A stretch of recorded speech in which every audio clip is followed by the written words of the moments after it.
Yeah, you can't do that. That's not okay. I got absolutely drilled. It looks like Rasmussen got into the back of you.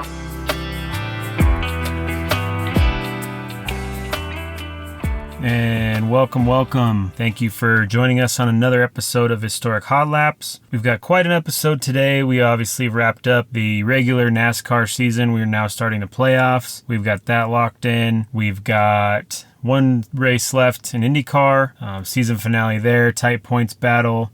Whole bunch of news, other recaps going on, some dirt track stuff, and a history portion at the end of this. So let's kick it off. Starting off with F1 news, Formula One. Logan Sargent was released from Williams for the remainder of the season.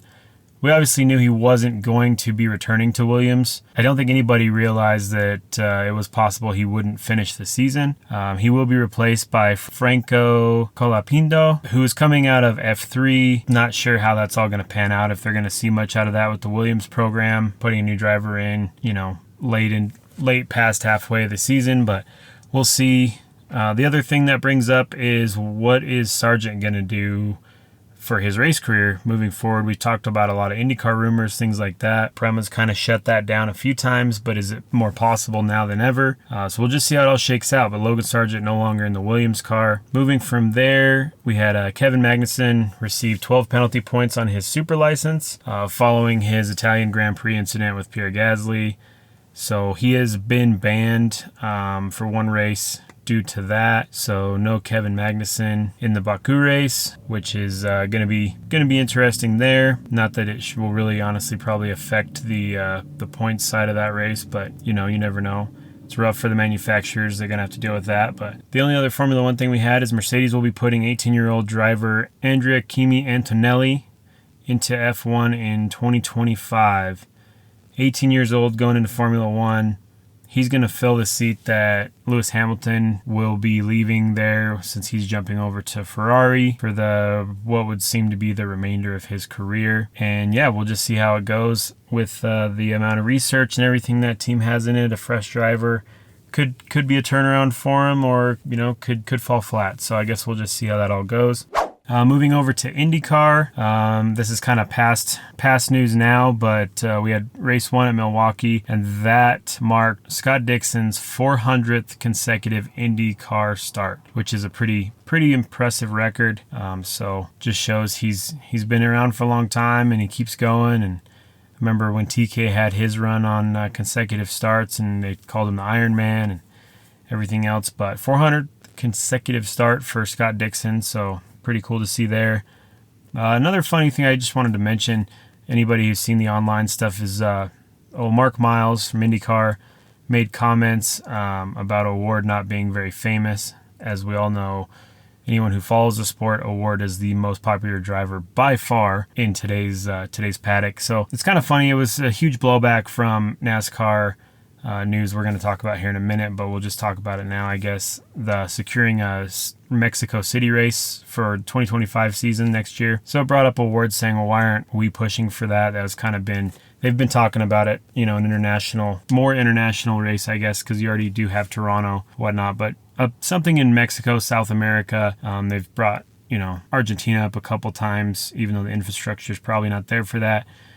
But basically, Pato just saying, like, how can NASCAR do this, but we can't, blah, blah, blah. Mark Miles said, well, we don't have as famous of a driver, even though Pato is incredibly famous compared to Daniel Suarez, and the following that he's got. He drives for one of the top teams, is always a fan favorite. No matter what track you're at, there's just tons of fans. So just kind of ridiculous. Mark Miles comes out and says that he's not very famous. Led to some pretty good jokes online. So just wanted to touch on that for a quick second, but yeah, Mark Miles is probably eating his words on that one, because the blowback was pretty significant online.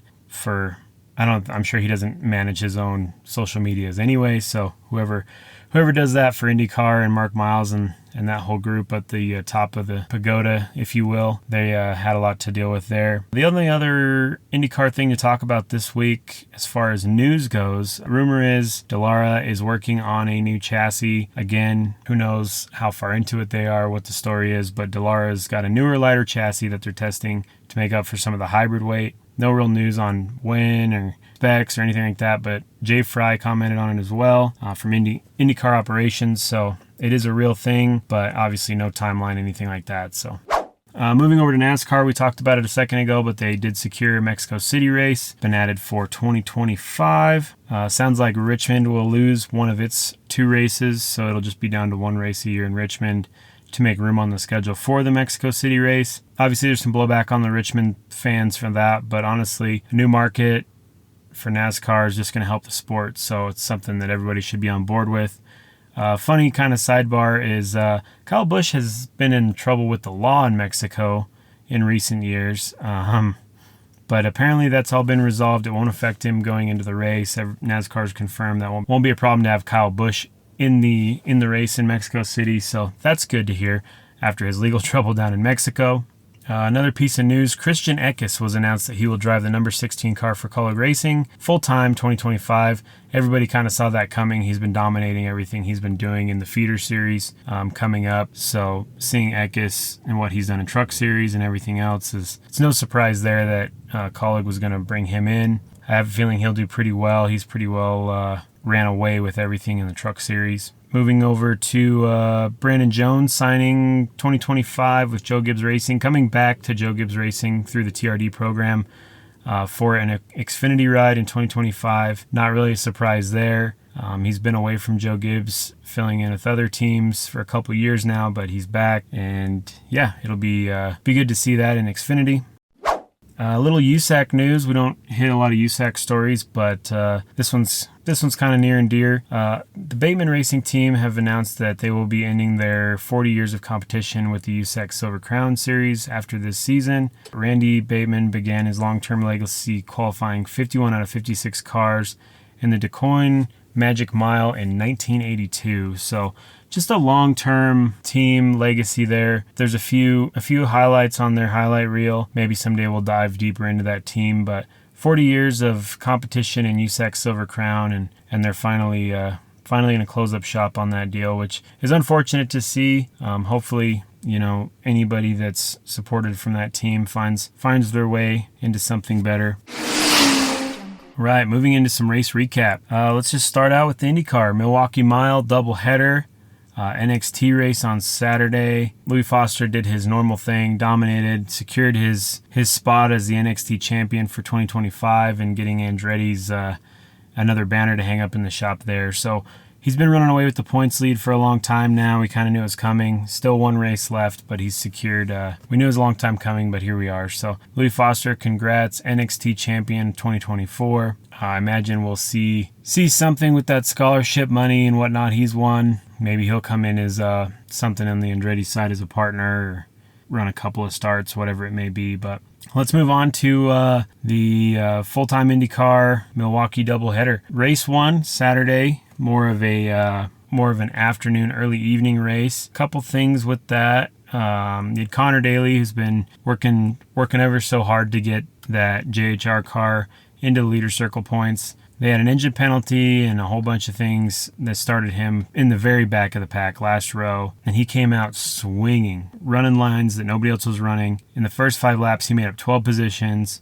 He was running the outside, which nobody else would take. Just incredibly awesome stuff to see, and yeah, he was getting it done for him, and he made it pretty exciting to watch in a car that you're used to seeing mid back of the pack. So it just shows that his quality of driving and his knowledgeable feedback is helping that team really get it done. Last pit cycle, there was some chaos. Herta lost his left front wheel, ruined his day and his chance at the championship, because he was going to probably be close, on the podium for that one. Keep the run in the points, but after that, it was all over. It was already going to be a far stretch, but more bad luck for Colton. He had a good chance to take it, but yeah, just one thing after another for that crew, unfortunately. Pato O'Ward gets out front on the last cycle, and he pretty much holds it off until the end and gets the win. So Pato O'Ward wins race 1. Power comes in second, cutting down the championship lead quite a bit. And then the magic man himself, Mr. Connor Daly, ends up getting 3rd place, podium finish, first of the JHR IndyCar program to ever get their best finish of their team in IndyCar. He started almost last, made up 22 positions.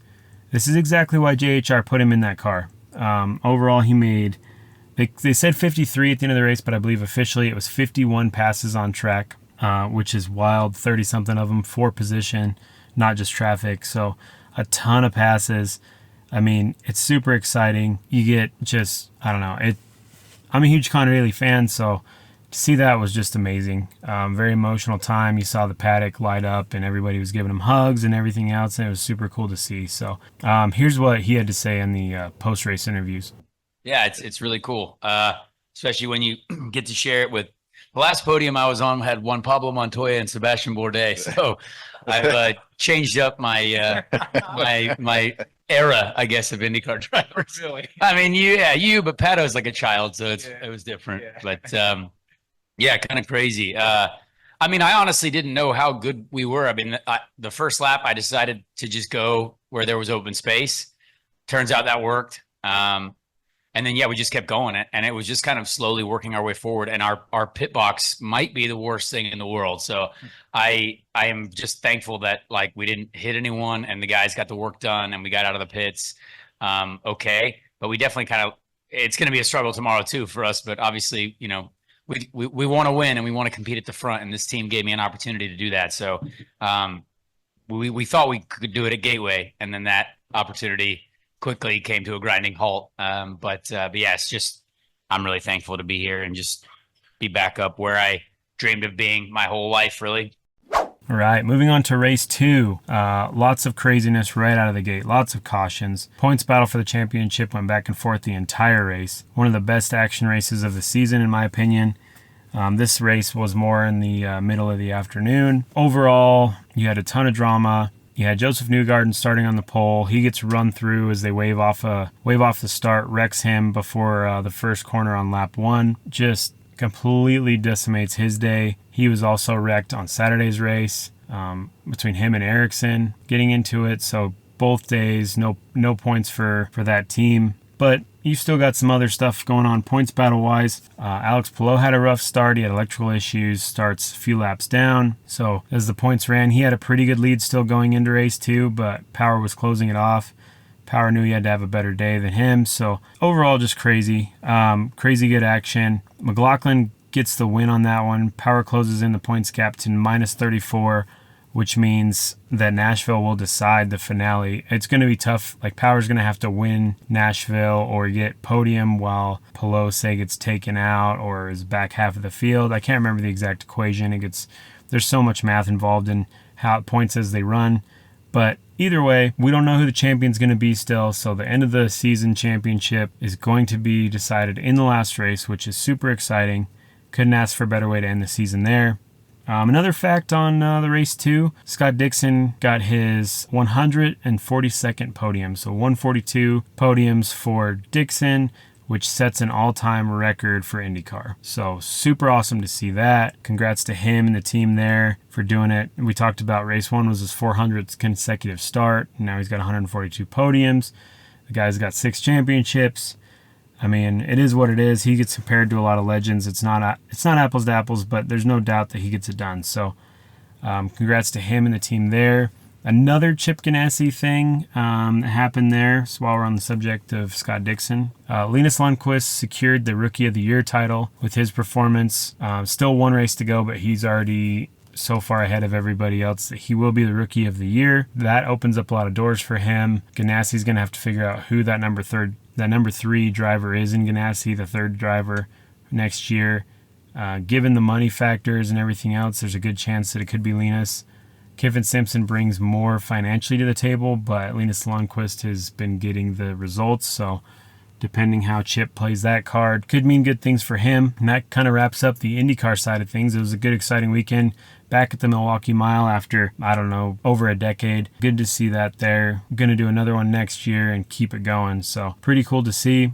Moving into NASCAR, you You had NASCAR at Darlington, final race weekend of the regular season. Xfinity, you had lots of Cup drivers racing this one, trying to get some track time before that final regular season race. Stage 1 win goes to Christopher Bell. Stage 2 win went to Sheldon Creed. That's his first stage win of the season, oddly enough. He's got 24 second place finishes, but stage 2 win went to Sheldon Creed, first stage win of the season. And then the win, it was crazy. So Bell and Creed are just trading the lead back and forth over the last 15 laps.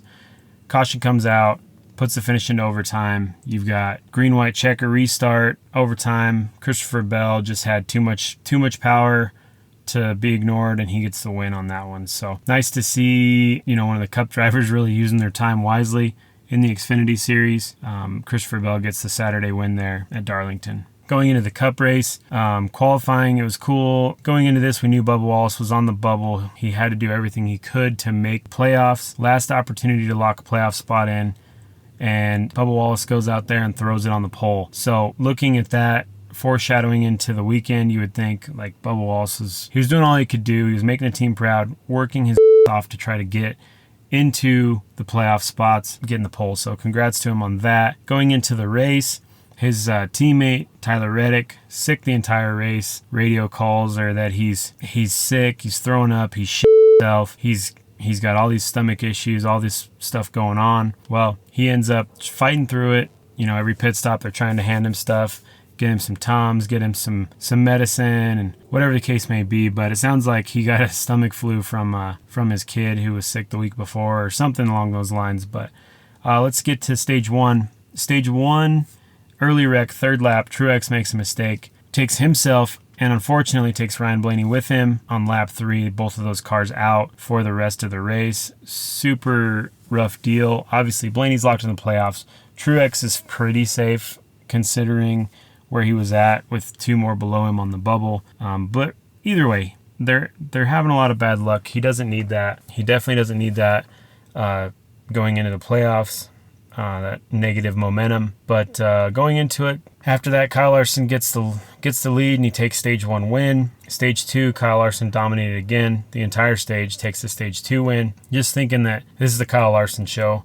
Overall, he ended up leading like 285 laps or some wild number, 2/3 of the race. 25 laps to go, the final stage.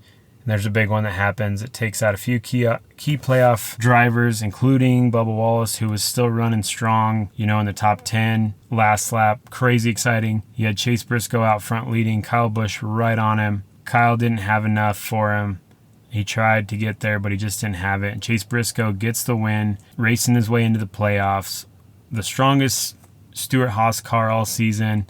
He's got a ride with Joe Gibbs next year, but he's finishing strong for Stewart-Haas team on their last season in Cup as a joint partnership, and they're in the playoffs. So pretty exciting. The other thing with that is at the end of it, the points battle ends up Tyler Reddick, the guy who's been sick the entire race, takes the regular season championship. Super awesome. He beat out Kyle Larson by 1 point, which Kyle commented a few times on. He's like, it is what it is. Like, can't be mad at him. They ran good competition all year. Obviously, Reddick's locked into the playoffs and everything for that 23-11 team. Bummer of it is, when it was all said and done, is Bubba Wallace did not make the cut. They've got some work to do. And honestly, he's his 4th year at 23-11. He's been there the entire time. He's got 2 wins to his name, handful of podiums. He's got to start performing at a higher level, or I'm sure someone will replace him down the road. But that's not a conversation for today. Like I said, Tyler Reddick wins regular season championship. Here's some comments he had in the post-race interview for that. Yeah, it's just a testament to all the hard work that everyone at 2311 here at the racetrack week in and week out, or back at Airspeed, puts into this. We're on year 4 of their goals, right? And it's just been really, really fun the last 2 years to be a part of this process, building up to where we want to be. And it takes a lot of hard work to be consistent as we've been through the summer stretch.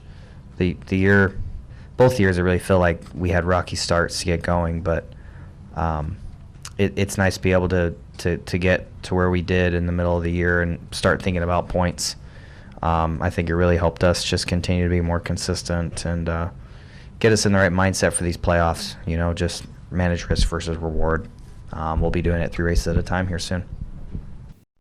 Moving on to high limit sprints, you had the Skagit Nationals, $102,000 on the line, and California kid Rico Abreu gets the win. It's his first big payday with the high limit. He's obviously won some of the 10Kers and stuff like that, but his first big payday in high limit. So congrats to him staying out of trouble. It was an aggressive race. There's a lot of opportunity for problems, and he kept it clean and kept himself up front, out of trouble. So congrats to him on that one. World of Outlaws, you had the Hussett Speedway Saturday night and Sunday night. Saturday night was the 15K purse for the feature win. You had a pretty big caution towards the end. It opened up a door for Carson Macedo to catch up in traffic. Overall, he worked his way through traffic. Carson Macedo gets the win. He's still on a pretty good hot streak with points going into it. There's still a lot of racing left, so we won't touch on that too much, but he's making things happen, so it's pretty awesome to see. Going into Sunday night, you had the High Banks National, $100,000 purse on the line.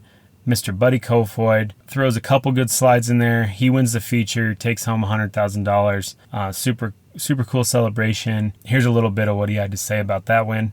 Oh, I was trying to watch the board. You know, I knew traffic was I knew it was gonna play a factor, even with 7 to go. And then I got to him a lap early than I wanted to. And I didn't want to slide him into or follow him into one because I figured Carson could be there. And I figured I'd slide him and then hung a little bit off too. And I was like, looked at the board and saw him like, oh shit, I better protect. So I can't even think right now with all this going on, but no, I'm glad we just won this race and get redemption from last year. Dylan is so fucking badass. Nate and Gage, they do a hell of a job. I'm so blessed to be driving this car. This is for Dennis and Teresa. Man, I don't even know what to say. 100,000, that's a lot of money, but just win another Outlaw races. It's just awesome. I owe it all to Dennis, Teresa Roth, Mobile One, Toyota, Todd Ventura, Andy Graves, Shaggy, everyone that believes in this program, and me. I can't thank them enough. Kind of at a loss for words. And USAC Silver Crown, DuQuoin Fairgrounds, the Ted Horn 100. Honestly, unfortunately, this one came to a rainy end. Rain starts pouring down, ends the race early. Justin Grant is out front and gets the win. And Justin Grant's been on a hot streak, so chances are he would have kept it clean for the whole Ted Horn 100 and got the win anyway. But another one for that Himmelgarn Racing team. Super cool to see. Justin Grant's such an authentic dude, appreciating his wins and all of that. So unfortunately, the rain had other plans for the Silver Crown Series, but it is what it is. And Cars Tour Cookout 125, they were at Florence Motor Speedway. This one was cool. You had Dale Jr. in it, a couple other good names. Raja Karuth was in it from the NASCAR Truck Series. Good battles overall. Like I say it every week, Cars Tour late model stocks is where it's at. So much fun to watch. This one, the win goes to Ryan Milligan. It's his second win of his Cars Tour career. Dale Jr. running that race in that Sundrop machine. The number 3. Here's what he didn't show out as much as you would have expected him to do. Granted, he doesn't drive full time anymore, and he kind of talked about that in a lot of interviews. But overall, he still held it together pretty well. I believe they did get a top 10. But here's what he had to say. Started in the back around 22nd, just kind of rode, knowing when the cautions were going to fall. And when we got to I think it was like 60 or something to go, we were going to run the rest of the way without a caution. We just hammered down and just had some fun. Had a lot of race car left, had a lot of tire left, and just got to race with some of these guys that I watch in the tour every week. It's a tough competitive series, and I was watch them all the time. I know I'm involved in the ownership, and it's fun to get out there and kind of duke it out with some of them.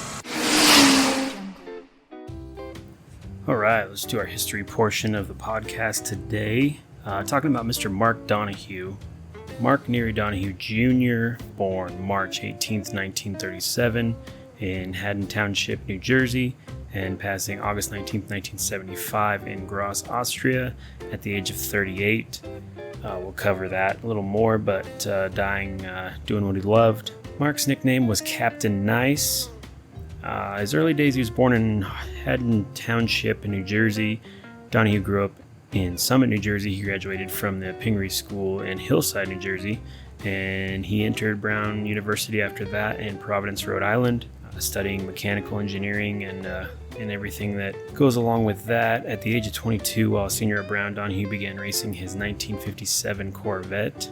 He won the first event he entered, which was a hill climb in Belknap County, New Hampshire. He ended up doing a couple random oddball races and then graduating from Brown University in 1959 with a bachelor's degree in mechanical engineering. Donohue won the SCCA National Championship in 1961. Experienced race driver Walt Hansgen recognized Donohue's ability and befriended him, eventually providing an MGB through his motor company in Providence, Rhode Island. It was prepped at the race shop, competition engineering, and Donohue drove that in 1964 in the Bridgehampton 500 mile SCCA endurance race, which he ultimately won. Hansgen arranged for Donohue to become his teammate in 1965, co-driving a Ferrari 275 at the 12 Hours of Sebring, which is the 12-hour endurance race. They ended up finishing in 11th place, a little mid-pack, with their Ferrari 275. That year, Donohue also won 2 divisional championships in SCCA B class in a GT350 and in SCCA Formula C in a Lotus 20B. So a lot of different variants in racing and what he was doing there. Donohue was hired in March 29th, 1964 by Jack Griffin of Griffin Motors out of Plainview, New York, as a design engineer for Griffith, formerly TVR MK3, which was kind of the Ford road racing branch of things, powered a Ford 289 V8 engine. He ended up running with TVR, David Hives, in designing a Series 400, and ended up working on a not so successful Cumberford design Italian produced Series 600 Griffith. During its production life, there were 192 Series 200 Griffiths, 59 of the 400 series, and only 10 of the Series 600, during which Griffith and Shelby 289 Cobra to win a whole bunch of races in SCCA circuit. In 1965, early 1965, Donohue was named comptroller at Griffin Motors, but was soon lured from Griffith by Mr. Roger Penske, who we still know today, in early 1966, which ended his ties with the Griffith Company, and they ended up going under in the early winter, somewhere around November of 1966. So once Donohue was no longer tied to them, it was pretty well over for them. So in 1966, he had all these friendships in the motor racing world. The word kind of got out that through Ford that they had this great young driver named Mark Donohue. Ford immediately signed Donohue to drive one of its GT40 race cars at the 24 Hours of Le Mans, which was the Holman and Moody race team, which we talked about a week ago. Le Mans proved frustrating for Donohue. His friend died while testing the GT40 in prep for the Le Mans race. Donohue partnered with Australian Paul Hawkins. Donohue and Hawkins competed only 12 laps due to a differential failure, and they finished 47th that year. Earlier in the year, co-driving with Hagsden, Donohue finished 3rd at the 24 Hours of Daytona and 2nd in the 12 Hours of Sebring. So had some good early success in 1966 while his friend was around. At the funeral, Roger Penske spoke to Donohue about driving for him. In his first race for Penske was Watkins Glen in June of 1966. Donohue qualified well but crashed the car, destroying it before the end of the race. Donohue was then brought back to Le Mans by the Ford Motor Company in 1967. They developed a new GT Mark IV, and they wanted Donohue to be the co-driver of that with Mr. Bruce McLaren. Yes, the same McLaren you think of when you hear the name. He and Donohue teamed up for Shelby American Racing. They disagreed on a whole lot of racing and car setup things, but they were able to finish 4th place in that race. So they ended up getting a little success out of it, even though they had different viewpoints on things, which makes sense coming from their backgrounds. It was 1967. Penske wanted Donohue to drive their new Lola T70 Spider in the U.S. Road Racing Championship. Donohue dominated this race in 1967, driving that T70 Chevy-powered MK3 for Penske. Donohue ended up racing in 7 of 8 races that year, winning 6 of them.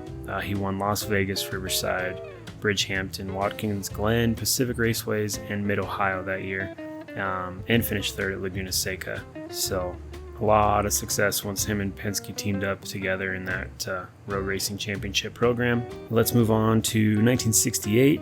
Donohue and Penske returned to the USRRC, or the United States Road Racing Championship, with McLaren M6A Chevrolet. Donohue did not start the first race of the year in Mexico City due to problems getting the engines to start. Donohue still dominated the series that year, though, even though he suffered 3 DNFs due to mechanical problems with the M6A. So that brings us into the Trans Am career of Donohue. He began that campaign in 1967. Obviously, if anybody knows the name Roger Penske and the history there, goes back to a long career in Trans Am. He ran 12 races in 1967 and he won 3 of them, racing the Chevy Camaro that Roger Penske owned. 67 and 68, the Trans Am schedule had the 24 hours of Daytona and the 12 hours of Sebring in their circuit. Donohue finished 4th in Daytona and won Trans Am class at the 12 hours of Sebring. It was 1968 that would be quite the year for Donohue in the Trans Am series. He defended his 12 hours of Sebring victory with Craig Fisher driving the Chevy Camaro from Mr. Roger Penske, and Donohue went on to win 10 of 13 races in the Trans Am series that year, which that record stood until 1997 when Tommy Kendall beat that record. So long time, 30 years of holding the record there of the most wins in a season. Donohue was the leading Trans Am driver of the late 1960s and early 70s. Had there been more of a driver's championship in place, he would have won 3 of them while driving the Camaros in 68, 69, and 71, which he actually ran an AMC Javelin, all for Roger Penske and Roger Penske Racing at the time, which is now Team Penske. Mark Donohue, following his 3rd place finish, barely edged Bruce McLaren for 2nd in the series. What about the trials and tribulations of running in this tough series? What's the big problem? Oh, the biggest problem is making sure that you finish the car, but still at the same time running it just about as hard as you possibly can to stay in contention during the race. During their success together in Trans Am, Penske and Donohue started experimenting with their Camaros. They discovered that using the drag racing trick of dipping a car in an acid bath would eat away the small amounts of metal, which would make the car lighter. This was kind of bending the rules quite a bit, and we could get into a whole line of Penske bending Trans Am rules. But 1967, the Z28 Camaro lapped the entire field of cars, which then caused suspicion. They basically outdid themselves with what they were doing. Then post-race inspection, after they saw that, race control discovered that the car was 250 pounds lighter than the minimum weight. They were about to celebrate a victory, and they had the win taken from them for obviously cheating by being lighter. Roger Penske stepped in with this as a whole dramatic thing, but Penske warned that a disqualification would mean Chevrolet would pull out of Trans Am series. They ended up allowing the victory to stand, which was just a smooth talk on Penske's part. But the rules in the 68 season basically made a change where cars would be weighed during technical inspection before the race, so which is still the same rule they run today before and after racing weight checks. So who would have thought that in 1967 a win would have caused a rule that we still use today, but it is what it is. Penske and Donohue did not stop doing their acid trick after this. They ended up reducing weight and placed weight of certain sizes in specific locations of the car, helping them balance the car, which is kind of a similar NASCAR trick they use today, adding lead to the left side and things like that. So it ended up spreading through the field, and this whole acid dipping thing happened more and more with other teams, and kind of was the first way to change car balance overall. So at the 68 Sebring 12-hour race, they changed the grille and tail light in the 1968 model and painted both cars identically. They ended up sending the legal weight car through the technical inspection with the number 15 and again with the number 16 on it. They put both cars in the race, number 15 and 16 car, one car being 250 pounds lighter. They won their class in that race, finishing 3rd overall, went on to win 10 of 13 races that year. So still some shady stuff going on there, and it keeps going and going through the Trans Am series with the Penske stuff. But they had to, they got the metal so thin on some of those that when, people had paddock passes or hanging out in the pits, they didn't let anybody lean on the car because they're afraid it would dent it because the metal was so thin. So you think about that, the safety factor involved in that also is pretty wild. So in 1970, Roger Penske moved over to the AMC Javelin team, Donohue would breathe a whole lot of life into that AMC team. He drove that Javelin to 3 victories, AMC finishing second overall in the Manufacturers Championship. And in 1971, Donohue won 7 of the 10 races in the 2.5 liter class, including all of the last 6 races in a row. So AMC won the Manufacturers Championship then in 1971. For the first time ever, Javelin won the final race of the season in first, second, and third place, which is pretty wild. So a lot of domination, even with a little bit of the cheating scandals and things like that. Still overall pretty impressive record. Let's talk about his Indy 500 career. So in 1969, Penske and Donohue raced in their first Indianapolis 500 together. Donohue finished 7th, winning Rookie of the Year award. He raced at Indianapolis each year following, finishing 2nd in 1970 and 25th in 1971. Donohue won in 1972 when he was driving for Penske. He finished the race in his McLaren Offie, setting a speed record of 162 miles an hour, which was the record for about 12 years.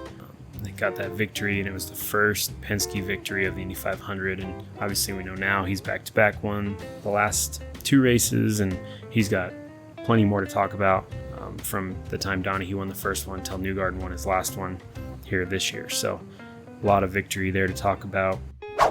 Donohue is gaining on Grant, who is struggling to stay up front with a bad tire.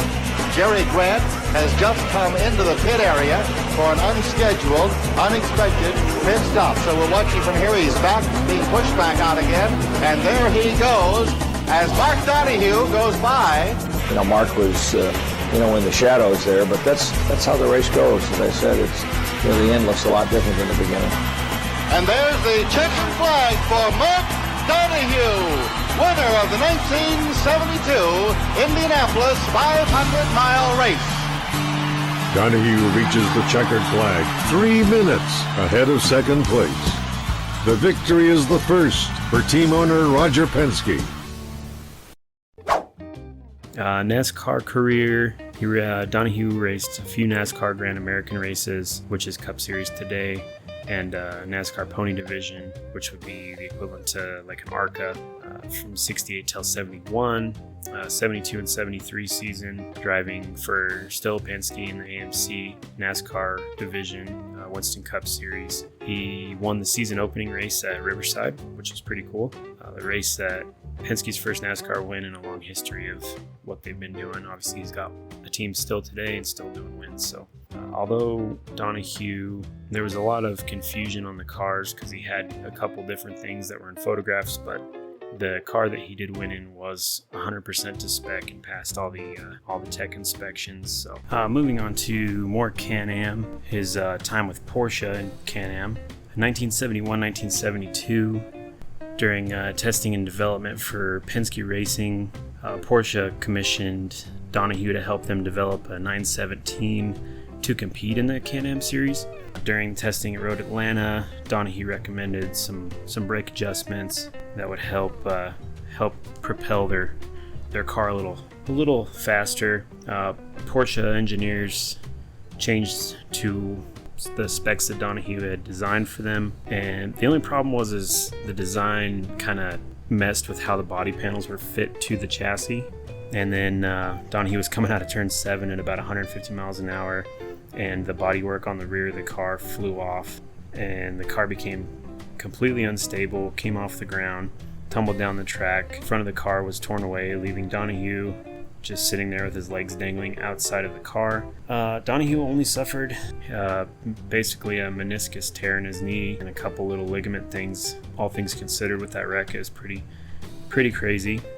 Porsche, Penske, and Donohue quickly started developing the 917-3, reworked all the aerodynamic stuff, and ran a 5.4 liter turbocharged flat 12 engine that the output could be anywhere from 1100 to 1500 base horsepower by turning up the boost in the cockpit, which is pretty wild. So basically just adding boost and fuel map to it. During the development of this motor, Porsche engineers asked Donohue if the motor finally had enough power, and he answered, "It will never have enough power until I can spin the wheels at the end of the straightaway in high gear." So basically saying that it'll never have too much power. On August 9th, 1975, Donohue drove the 917-3 to a closed course speed record at the Talladega Speedway, which is where a lot of the speed tests were done back in the day. His average speed around the 2.6 mile high banked oval was 221.1 miles an hour. Donohue held the record for 11 years until it was broken by Rick Mears at Michigan International. The 917-3 is referred to as the Can-Am Killer. It dominated competition, winning all of the races it was in except for 2 of the 1973 championship. Well, certainly. We now have to warm up and then do the job. It's been a lot of work up to this point, and a lot of people are looking for us to be successful, and yet it has to be done. I can tell for sure it's not easy. A $175,000 car throbs to life, and an Earth astronaut seeks out his own horizons. Event 1 of a typical Talladega 500 weekend. A world speed record run by Mark Donohue. As you approach the turn, you and your sense of the car feel that the car will not be capable of making the turn that you can see ahead. You tend to lift on the throttle, and you have to tell yourself, it's going to make the turn, I can keep the throttle down. And so far, I've not been able to keep it down all the way, but I think we're getting closer. It's very light, it's very fragile, it's very sensitive to steering wheel movements, and consequently at those speeds, on this kind of a banking, why, it's, you would say, very, very darty. Donohue at over 215 miles per hour. Turn 2 is the worst part. The bank angle tends to level out before the turn does, and so that the wind catches the front of the car and you could say sort of pushes it across the track towards the wall. Darting, dodging the most difficult obstacles, the unseen, the unknown. Mark Donohue established a new world record mark at Alabama, 221.160 miles per hour. How was it out there? Well, we've worked a long time to get to this point, and it's really it's a great thrill to have this kind of a record in the Penske racing team. I'm really, really happy. The 917-3 or 917-30, depending on how you look at it, is considered one of the most powerful, most dominant race cars of all time ever created. With the adjustable horsepower, the aerodynamics, everything else. So pretty wild stuff back in the day. Donohue also ran the inaugural IROC series in 73 and 74.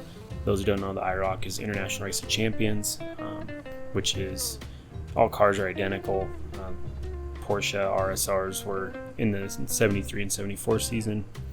4-race series. Donohue won the first and third of 3 races at Riverside and the final race of the year at Daytona. So pretty well dominating the inaugural season of IROC. George Fulmer, who was his ex-teammate, was the only other one to win an IROC race and ended up ultimately taking the championship.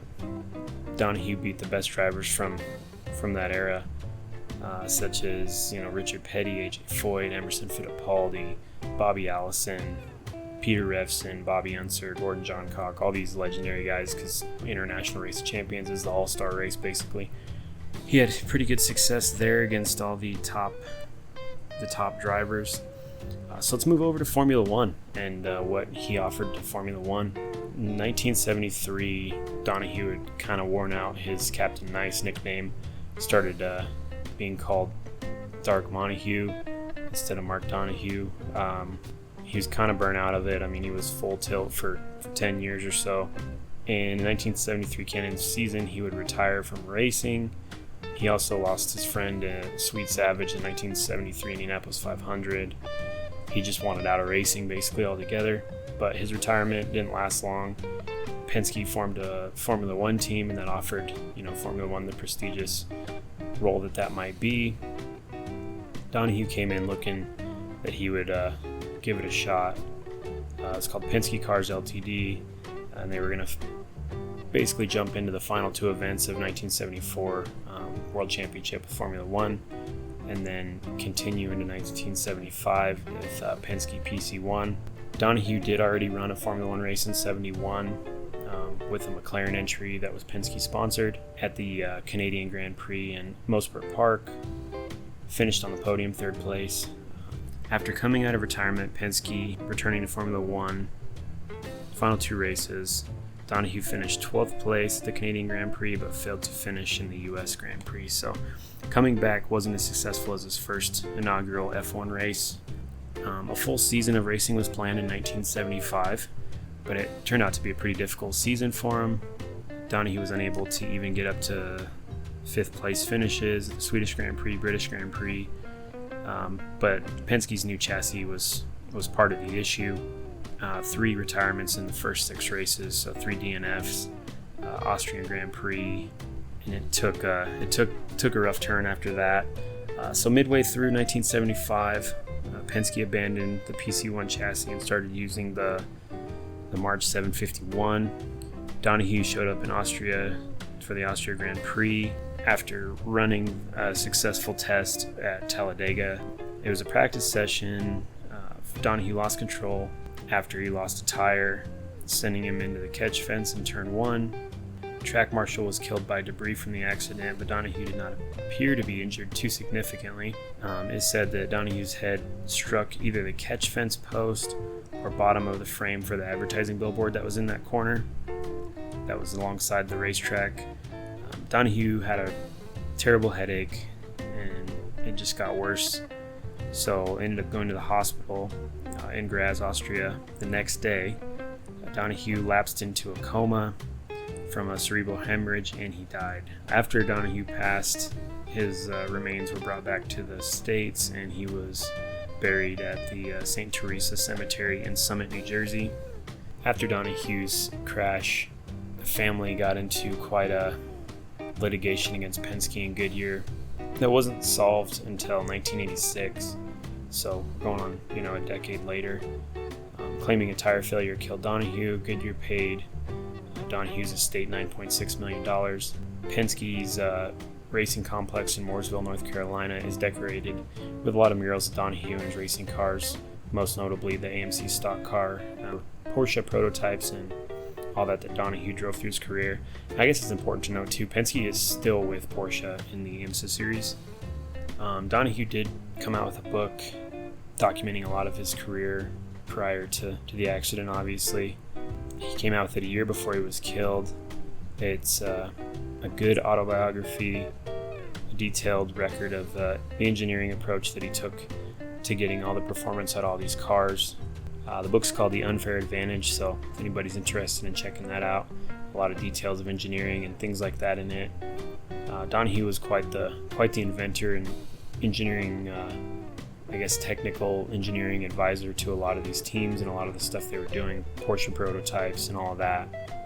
And following his death, his son David Donohue became a successful road racer, following in his father's tradition. And per usual, some of the awards that we like to talk about at the end of this. Drexel University presented Mark Donohue with an Engineering and Science Award in 1973. Mark Donohue was also inducted into the International Motorsports Hall of Fame in 1990. He was introduced into the Motorsports Hall of Fame of America the same year, 1990, and the Sports Car Club of America Hall of Fame in 2006. So I can only imagine if he would have stayed healthy and made it through that, and what kind of engineering miracles he would have come up with. He was kind of one of the own that really understood the mechanic side and the engineering side and really the safety protocol. He knew that chassis was not stable, was unsafe. It ended up ending his career and his life. So another good one that we lost too early, but appreciate all he's done for the world of motorsport. And with that, that wraps up this week's episode. So as always, if you like what we do here, please share, subscribe, rate, do all of that, and we'll keep these things going. Until next time, stay safe, and thanks for tuning in.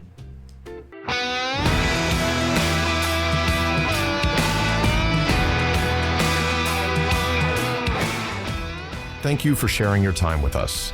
If you enjoyed today's episode, make sure to subscribe and leave us a review wherever you listen to your podcasts. Don't forget to follow us at HistoricHotLaps on X and all your other social platforms for the latest updates and sneak peeks into upcoming episodes.